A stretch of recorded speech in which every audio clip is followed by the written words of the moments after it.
गुर प्यारी साध संगत जी, राधा स्वामी। प्यारी साध संगत जी, आज के इस सत्संग में हम जानेंगे कि आत्मा के ऊपर से मन और माया का पर्दा कब उतरता है, और हम आज के इस सत्संग में यह भी जानेंगे कि हमें परमात्मा से मिलने की क्या जरूरत है।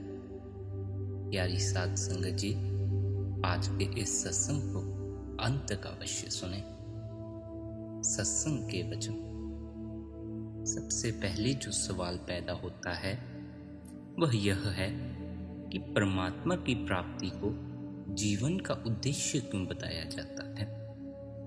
आप कहते हैं, जिस परमात्मा ने संसार रूपी बाजी या नाटक की रचना की है और जिसने अपनी दया से अपनी अंश रूप आत्माओं को संसार में भेजा है, उसी की दया से वह जीवात्मा संसार की बाजी जीतकर निज घर वापिस पहुंच सकती है। संसार अधूरा और नश्वर है, इसके सुख भी अधूरे और नश्वर हैं। आत्मा को सच्चा और स्थायी सुख अविनाशी परमात्मा में लीन होकर ही प्राप्त हो सकता है। आप कहते हैं, यह संसार संघर्ष का अखाड़ा है, इसमें काल, मन और माया का जोर है। जिस संसार में चारों ओर शंका, चिंता, बुढ़ापा और मौत का राज्य हो, उसमें सच्चा और स्थायी सुख कैसे मिल सकता है। यह सुख केवल परमात्मा के मिलाप से ही प्राप्त हो सकता है। आप कहते हैं, आत्मा परमात्मा की अंश है, यह उस सतनाम समुद्र की बूंद है। इसके अंदर परमात्मा के सभी गुण बीज रूप में विद्यमान हैं, पर ये गुण दबे हुए हैं। उन्हें जागृत करके आत्मा परमात्मा का रूप बन सकती है। वैसे तो आत्मा परमात्मा की अंश है, पर इसने मन और शरीर का साथ लिया हुआ है। वर्तमान अवस्था में हमारी हस्ती के 3 पहलू हैं, शरीर, मन और आत्मा। प्राचीन परात्मिक साहित्य में शरीर की रथ से, मन की घोड़े से और आत्मा की सारथी से तुलना की गई है। रथ और घोड़े रथबान पर निर्भर हैं। वर्तमान अवस्था में स्वयं रथबान भी रथ और घोड़े से बंधा हुआ है, पर यह उस तरह रथ और घोड़े पर निर्भर नहीं जिस तरह घोड़ा और रथ रथबान पर निर्भर हैं। रथबान का एक स्वतंत्र अस्तित्व भी है, वह रथ और घोड़े की अधीनता से मुक्त हो सकता है। आत्मा के वास्तविक रूप की पहचान करना ही मनुष्य जीवन का मुख्य उद्देश्य है। आप कहते हैं, हम दूध, घी, फल, सब्जियों, मेवे आदि से शरीर को हष्ट पुष्ट बनाते हैं। शरीर की शक्ति के लिए कई प्रकार के व्यायाम करते हैं। हम ललित कलाओं, साहित्य, संगीत, नृत्य, चित्रकारी आदि द्वारा मन को प्रसन्न करने का प्रयत्न करते हैं, पर जब से आत्मा शब्द यानी परमात्मा से अलग हुई है, यह निर्बल होती चली जा रही है।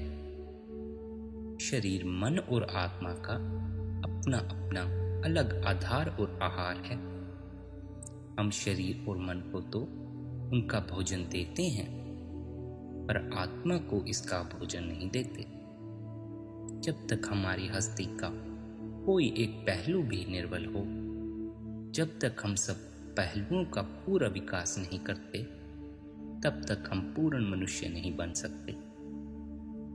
आत्मा को इसके भोजन से वंचित रखना अपने आप में सबसे बड़ा अन्याय है। आगे आप फरमाते हैं, गुरु, संत, महात्मा सांसारिक सुखों की निंदा नहीं करते, केवल इनकी अपूर्णता की ओर ध्यान खींच रहे हैं। वे कहते हैं कि इनसे तुम पूर्ण नहीं हो सकोगे। पूर्णता का अर्थ है शांति का स्थान हासिल करना। मगर सुंदर स्त्री, सुंदर महल, बंगले, बादशाहत, मानसिक और शारीरिक शक्तियां सच्ची आत्मिक शांति का स्थान नहीं ले सकती। आत्मा का भोजन नाम है, शब्द धुन है, अनहद नाद है, और आत्मा की हस्ती का वास्तविक आधार परमात्मा है। वह परम पिता परमात्मा है। आधार के बिना कोई वस्तु स्थिर नहीं हो सकती, और बिना स्थिरता के विश्राम, सुख, चैन या आनंद प्राप्त कर पाना बिल्कुल ही असंभव है। आप कहते हैं परमात्मा से मिलाप होने में ही मनुष्य की पूर्णता है। पूर्णता की प्राप्ति हर मनुष्य का जन्म सिद्ध अधिकार है। इसे किसी भी मनुष्य से कोई भी नहीं छीन सकता, भले ही कोई इस अधिकार का प्रयोग करे या ना करे, मगर यह अधिकार है हर एक के पास। परमात्मा से मिलाप होने पर मनुष्य बूंद से समुद्र, आत्मा से परमात्मा बन सकता है। आत्मा को परमात्मा में लीन करके वह निर्बल से सबल, अज्ञानी से परम ज्ञानी और भिक्षुक से दाता बन सकता है। परमात्मा की प्राप्ति मनुष्य के सामने वे संभावनाएं खोलती है जिनकी कल्पना कर पाना असंभव है। यह प्रश्न पूछने की बजाय कि आत्मा परमात्मा से मिलाप क्यों करे, प्रश्न तो हमें अपने आप से यह पूछना चाहिए कि हम शीघ्र से शीघ्र परमात्मा से मिलाप क्यों नहीं करना चाहते। हम क्यों बार बार अपने कदम पीछे की ओर हटा लेते हैं। क्यों हम लौट लौट कर अपने बाल बच्चों, अपने जमीन जायदादों में खो जाते हैं। आगे आप फरमाते हैं, संसार का प्रत्येक प्राणी चाहता है कि उसके सभी दुख दूर हो जाएं और उसे सब सुख प्राप्त हो जाएं, उसके सारे कार्य पूर्ण हो जाएं और उसका कोई कार्य अधूरा ना रहे। केवल सर्वशक्तिमान और सर्वज्ञ ही हर कार्य करने में समर्थ हो सकता है। आध्यात्मिक दृष्टि से सब दुखों के दूर होने का अर्थ है हर प्रकार के शारीरिक, मानसिक और आत्मिक रोगों तथा जन्म मरण या आवागमन के बंधनों से मुक्त होना है। सब सुखों के मिलने और सभी कार्यों के पूर्ण होने से भाव यह है कि आत्मा का सब सुखों के दाता उस सर्वसमर्थ परमात्मा से अभेद हो जाना है। आगे आप कहते हैं कि यह सवाल जरूरी नहीं है कि हमें परमात्मा की खोज क्यों करनी चाहिए, क्योंकि हम परमात्मा की खोज के बिना रह ही नहीं सकते। चाहे हम लाख कोशिश करें, परमात्मा 24 घंटे हमें अपनी ओर खींच ही रहा है। प्रत्येक वस्तु स्वभाव से ही अपने मूल की ओर लौटना चाहती है। आत्मा के अंदर अपने मूल की ओर लौटने का स्वाभाविक आकर्षण है। इस तड़प के कारण ही प्रत्येक जीव अपने मूल यानी परमात्मा की खोज में लगा हुआ है। जब परमात्मा ने अपनी आत्माओं को संसार में भेजा तो उनके अंदर अपने प्रेम या इश्क की चिंगारी रख दी। जैसे जैसे आत्मा कर्मों के जाल में बंधती जाती है, यह चिंगारी दबती जाती है, पर अनंत का अंश भी अनंत होता है। अवसर पाकर यह चिंगारी एक लपट का रूप धारण कर लेती है और जीवात्मा को निज धाम लौटने के लिए विवश कर देती है। आप फरमाते हैं, काल और माया नामक अध्यायों में विचार किया गया है कि काल और माया जीव को संसार में कैद रखने के लिए अनेक मायावी भोगों का चोगा बिखेरते हैं। पर यह बात भूलनी नहीं चाहिए कि जीव जितना अधिक इन भोगों में प्रवृत्त होता है, उतना ही इनसे निराश होता चला जाता है, क्योंकि उसे इनमें से उस परम आनंद की प्राप्ति नहीं होती जिसकी वह अनादिकाल से खोज में लगा हुआ है। हजूर महाराज जी फरमाया करते थे कि जिन लोगों को परमात्मा ने संसार की किसी चीज की कमी नहीं दी, उनका मन भी अशांत रहता है। वे संसार की तरफ नजर डालते हैं तो किसी चीज की कमी अनुभव नहीं होती, फिर भी अंतर में बेचैनी रहती है। यह आत्मा का अपने मूल की ओर स्वाभाविक आकर्षण है। जब तक यह अपने मूल से नहीं मिल जाती, यह तड़प कभी शांत नहीं हो सकती। बाबा फरीद ने इस तड़प को वह सुल्तानी जज्बा कहा है जो अंत में आत्मा को परमात्मा से मिला देता है। आगे आप फरमाते हैं, जब आत्मा जगत में आई तो इसके अंदर पूर्ण ज्ञान था।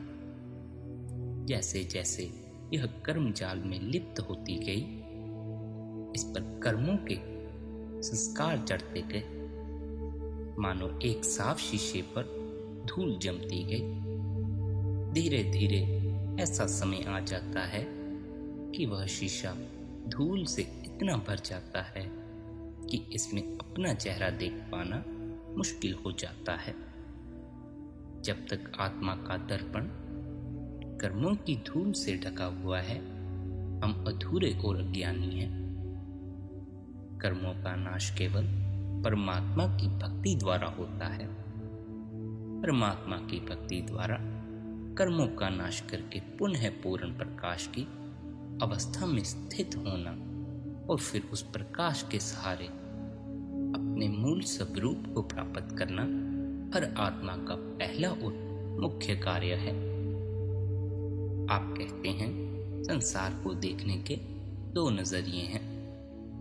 पहले नजरिए के व्यक्ति पदार्थ और दृश्यमान स्थूल जगत को सच्चा या वास्तविक मानते हैं। वे ना किसी अदृश्य सूक्ष्म रूहानी जगत के अस्तित्व में विश्वास रखते हैं और ना ही दृश्यमान जगत से बाहर स्थित किसी सूक्ष्म रूहानी सत्ता में विश्वास रखते हैं। दूसरे प्रकार के नजरिए के लोग न केवल परमात्मा के अस्तित्व को सत्य मानते हैं, बल्कि इस बात पर जोर देते हैं कि केवल परमात्मा की हस्ती अमर, अविनाशी और स्थायी सत्य है। बाकी जो कुछ भी है परिवर्तनशील और चलायमान है। वे दृश्यमान जगत को आत्मनिर्भर नहीं मानते, वे इसे उस अदृश्य करतार की रचना मानते हैं। वे संसार को कर्ता पुरुष का खेल या नाटक बताते हैं। वे कहते हैं कि उस कर्ता ने इस जगत को जानबूझकर अधूरा बनाया है, क्योंकि केवल अधूरे मृत्यु लोक में ही पूर्ण सतलोक में जाने की इच्छा पैदा हो सकती है। संत महात्माओं ने परमात्मा की सर्वव्यापकता के भाव पर इसीलिए जोर दिया है कि परमात्मा से मिलाप के लिए जीव को बाहर भटकने की आवश्यकता नहीं। वह अपने भीतर ही परमात्मा से लिप जोड़ सकता है, परमात्मा से मिलाप कर सकता है। पर साथ ही साथ पूर्ण संतों ने परमात्मा का अपनी रचना से निर्लेप होने का भाव भी दृढ़ किया है, ताकि हम रचना को पार करके सतलोक में विराजमान परम पुरुष से मिलाप कर सकें, क्योंकि उस निर्गुण परमात्मा से मिलकर ही सच्ची और स्थायी शांति प्राप्त की जा सकती है। आप कहते हैं, निर्लेप निर्गुण परमात्मा से मिलाप की सबसे बड़ी आवश्यकता ही यह है कि उसके रचना के कण कण में व्यापक होने के बावजूद रचना अधूरी, परिवर्तनशील और नश्वर है। परमात्मा ने स्वयं रचना को संघर्ष का अखाड़ा बनाया है। संसार को अधूरा और नश्वर बनाया गया है, क्योंकि विकास अधूरेपन में ही संभव है और केवल अधूरी अवस्था से ही पूर्ण अवस्था तक पहुंचने की चाह पैदा हो सकती है। इसलिए रचना को पार करके रचनाकार तक पहुंचकर ही जीव पूर्णता को प्राप्त कर सकता है। आगे आप फरमाते हैं, अज्ञानता या अविद्या मनुष्य की सबसे बड़ी दुश्मन है। इसलिए पूर्ण संतों ने अविद्या और माया को समानार्थक माना है। माया इस झूठे और दुखदायी जगत के सच्चे और सुखदायी होने का भ्रम पैदा करती है। यह जीव के अंदर अपने मूल के प्रेम की बजाय दृश्यमान जगत का मोह पैदा करती है। यही कारण है कि पूर्ण संतों ने मोह ममता से ग्रस्त जीव को अज्ञानी, अचेत, मूर्ख, अंधा और गुबार कहा है और उसे बार बार जगत की असलियत के बारे में सावधान किया है। गुरु अर्जुन देव जी संसार के विषैले भोगों को छोड़कर नाम का महारस पीने का उपदेश देते हैं, क्योंकि माया के जहरीले भोगों से ना किसी को शांति मिली है, ना कभी मिल भी सकती है, और निज कर पहुंचने का आनंदमय गौरव केवल नाम से लिप जोड़ने से प्राप्त हो सकता है। आगे फरमाते हैं, करोड़ों लोग अनपढ़ हैं और उनका गुजारा हो रहा है। उनमें से कई धनवान भी हैं और बड़ी सफलता से संसारिक कार्य व्यवहार चला रहे हैं। जीवित रहने के लिए विद्या की जरूरत नहीं, पर विद्या के धन का लाभ वही उठा सकते हैं जिन्होंने यह धन इकट्ठा किया है। जीवित रहने के लिए कला या रसिया होना आवश्यक नहीं, पर हमारे अंदर जो सूक्ष्मता कला के कारण आ सकती है, वह बिना कला के नहीं आ सकती। जीवित रहने के लिए आत्मिक गुण विकसित करने और परमात्मा की प्राप्ति की कोई जरूरत नहीं, परंतु इन आत्मिक गुणों के विकास से परमात्मा की भक्ति और परमात्मा की प्राप्ति में जो लाभ मिलता है, वह किसी अन्य साधन द्वारा नहीं मिल सकता। एक व्यक्ति अथक परिश्रम करके बहुत सा धन इकट्ठा कर लेता है। उस धन से वह अपने लिए अनेक प्रकार की सुविधाओं का प्रबंध भी कर सकता है। निर्धन व्यक्ति को यह सुविधा प्राप्त नहीं हो सकती। जीव के लिए आत्मा का सचेत होना और परमात्मा की भक्ति अमूल्य धन है। इस धन से वे ही लाभ प्राप्त कर सकते हैं जिन्होंने यह धन जोड़ा है। यहाँ यह प्रश्न पैदा हो सकता है कि इस धन से क्या लाभ होते हैं, जिस पर आप जवाब देते हैं कि सारा संसार परिवर्तन और मौत से पीड़ित है। परिवर्तन, बुढ़ापा, मौत और दुख एक ही वस्तु के अलग अलग नाम हैं। इसके विपरीत अपनी आत्मा को परमात्मा में लीन कर चुका व्यक्ति जीवन के हर प्रकार के उतार चढ़ाव से ऊपर उठ जाता है। मगर किस तरह? जिस तरह की एक कमजोर किसी पहलवान की शरण में चला जाता है, वह उसे धीरे धीरे पहलवान ही बना लेता है। पहले वह 5 किलो वजन नहीं उठा सकता था, अब 200 किलो का बोरा भी आसानी से उठा लेता है। बीमारी, बुढ़ापा, दुख और मौत का सामना परमात्मा के भक्तों को भी करना पड़ता है, पर उनकी आत्मा को अंतर में परमात्मा का इतना मजबूत आधार मिल जाता है कि वे हर प्रकार की विपरीत परिस्थिति में भी अडोल रहते हैं। एक व्यक्ति किसी तैराक की सहायता से तैराक बन जाता है। पहले वह पानी में गोते खाता था, पर अब बड़ी आसानी से नदी पार कर लेता है। जिस व्यक्ति को तैरना नहीं आता, पानी उसे डुबोने का काम करता है। जिसे तैरना आता है, पानी उसे पार जाने में सहायता देता है। जागृत आत्मा के लिए संसार परमात्मा तक पहुंचने का साधन है। सोई हुई आत्मा के लिए आवागमन में भटकने का कारण है। जो पर्वत के सहारे खड़ा हो डोल नहीं सकता, जो सतगुरु और नाम के जहाज पर सवार हो जाता है, वह भवसागर में गोते नहीं खाता।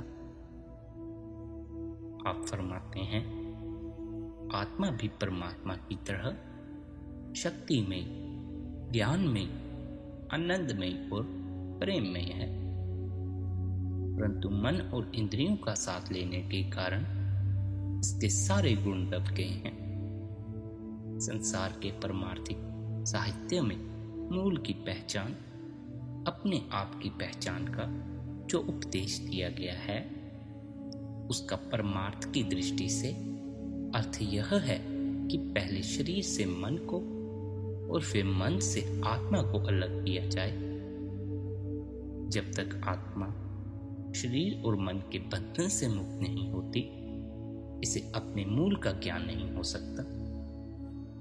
गुरु तेग बहादुर साहिब संकेत करते हैं कि वह परमात्मा सर्वव्यापक है, पर अज्ञानता के अंधकार के कारण हमें वह न अंदर दिखाई देता है और ना ही कभी बाहर दिखाई देता है। हमारी आत्मा जब तक मन और माया के पर्दे उतारकर अपने निर्मल स्वरूप को धारण नहीं करती, तब तक इससे ना तो अपने आप का ज्ञान होता है और ना ही इससे तब तक परमात्मा का ज्ञान होता है।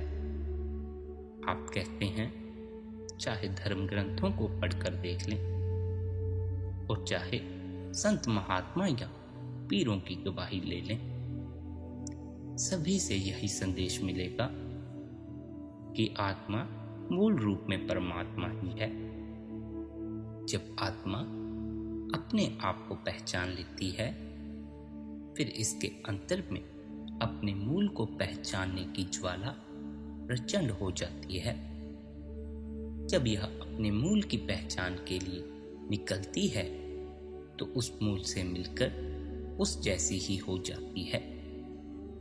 जब यह अपना वजूद अपने मूल में लीन कर देती है, तब ये द्वैत के पर्दे दूर हो जाते हैं और अद्वैत का डंका बज उठता है।